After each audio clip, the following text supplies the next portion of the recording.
The Iorì wase podcast channel is brought to you by First Nations Fiber.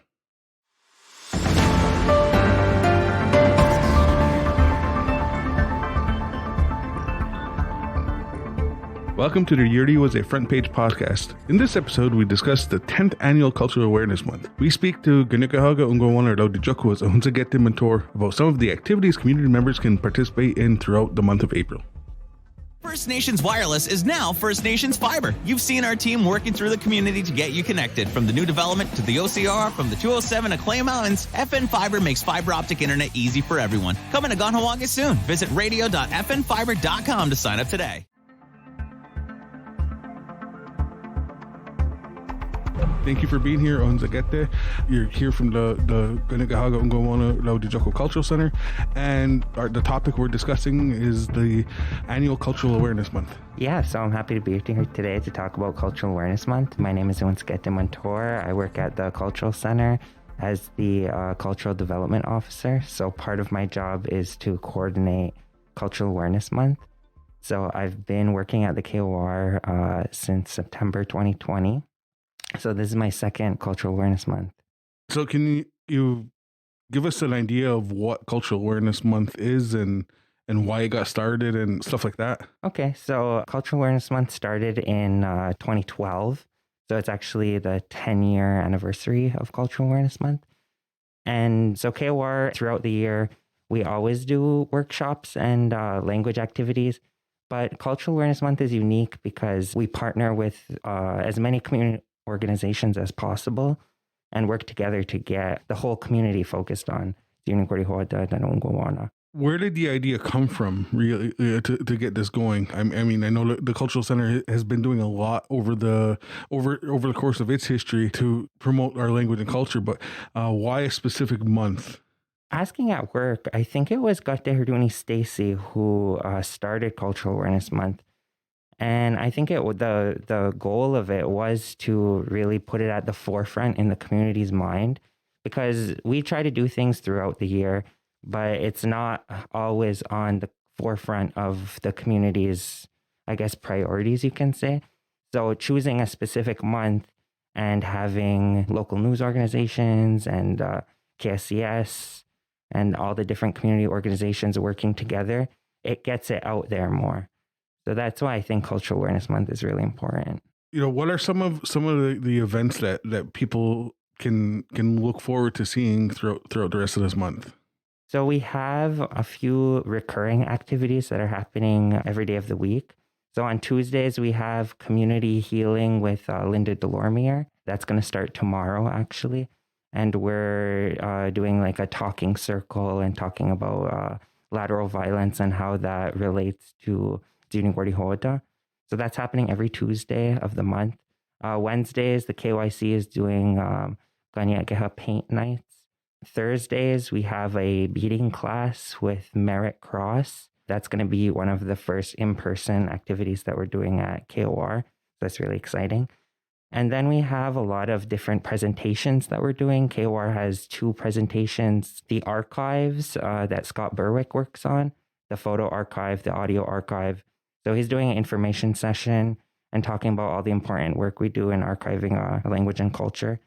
And he's also doing an artifact presentation and how they're planning to digitize the different artifacts that we have and to put it online and make it more accessible to the community. Okay, great. What are some of the new things that are taking place this year as part of the cultural awareness calendar?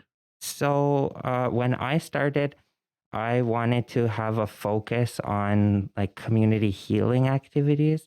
So when I started last year, we did do a similar thing that we're doing with Linda Delormier. We did that last year as well, and we're continuing it into this year. I would say what sets this year apart is we're doing in-person activities again, because COVID has obviously sidelined our activities at the Cultural Center. And this is the first time we have the opportunity to have people gather in our new building, get to show people around. So I think that's like what's unique about this year's calendar. Okay, and you were talking about on Thursdays that there's going to be a beadwork class. I understand that class filled up very quickly. Yeah, it filled up actually within 2 hours of me posting it. Wow. And what does that say about Cultural Awareness Month and the need for these types of things? I think there's such a hunger to have that in-person connection again that's been missing in our community across the board because of COVID. And some people signed up that they just want to go there and bead together with other people. I was talking to Mara and she was saying that there's such a hunger to have that again. So it just shows that our community is ready for that again. Okay, and how many people are able to take part in that? So we have a group of 10 for this to follow the COVID restrictions right now. Okay, and once the month is over, does KOR have any plans on doing more things like that, and what kind of activities can we expect? Yeah, the way we're looking at it right now is April is kicking off a lot of our activities, and we do plan to continue it on into the summer months. Last summer, we did evening classes, Kanien'kehá evening classes for advanced and intermediate learners. We want to bring that back again because the demand for that was so high as well. So you could look forward to that in the summer. Merit's class is actually 10 weeks, and the demand was so high that we hope to have another beading class. If Merit's not available, we have many great bead workers in the community, so we definitely want to have that again in the future. And, the KOR did a lot of basket making and pottery in the past, and it's something that we hope to bring back now that we have a more settled location for the time being at the KOC office. So the hope is to continue these events throughout the upcoming year. Okay, and so what are some of the highlights of this month? The various activities that maybe even the ones that other organizations are putting on, not just KOR, but some of the other things that are people can expect to see. So KSES is also doing in-person activity. They're having a book club. They're reading a book together and gathering as a group, which I think is another exciting activity just to have that connection again. We're doing our annual radio show, which is always a standout for me. When I was in Dirdadywana Near-That's program, just having our elders come back to the building again is really exciting. So that's happening on April 20th, and you could listen live on K103 from 9, I believe it starts at 9 a.m. till 1 p.m. That's always a standout for me. We have a KOR book sale happening on April 28th. People are always looking for new books, and we have new children's books that are out. And people, if they want to see our new building, we can give tours of the new building. That's really exciting. Okay, and so what kind of books can people get at the book sale? Yeah, so we have curriculum resources. So we have dictionaries, workbooks that if you want to learn Kanien'kehá. And we also have storybooks, both illustrated and not, varying from different degrees of difficulty. We have children's books. There's a new book that actually Onkwawenna created in collaboration with, I believe, Kahnawake Environment, Kipo, and it's Gundirdio. And it's a great book if you're looking for different words for animals for your children. I get a lot of inquiries about books like that, and we do have those available. I guess, one of the big things the big change that happened over the last little while was KOR moved from its home for the last 20 years or so to a new location. Can you talk about where that location is and how people can get in touch with you guys and go there?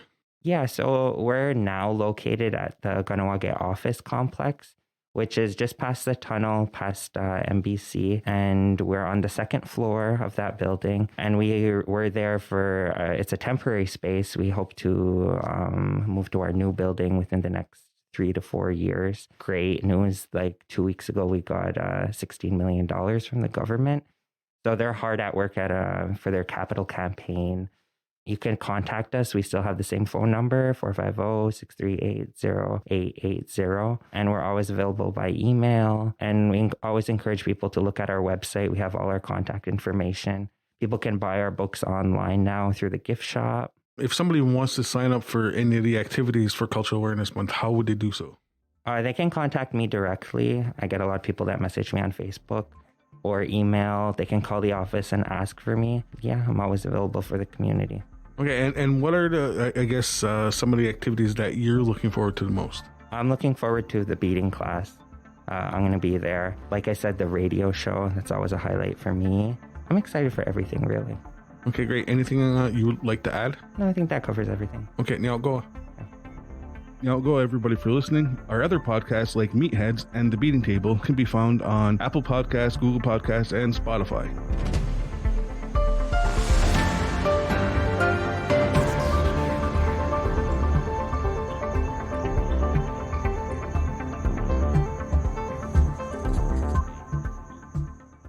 The views and opinions of the guests expressed in this podcast do not reflect those of Iorì and its employees.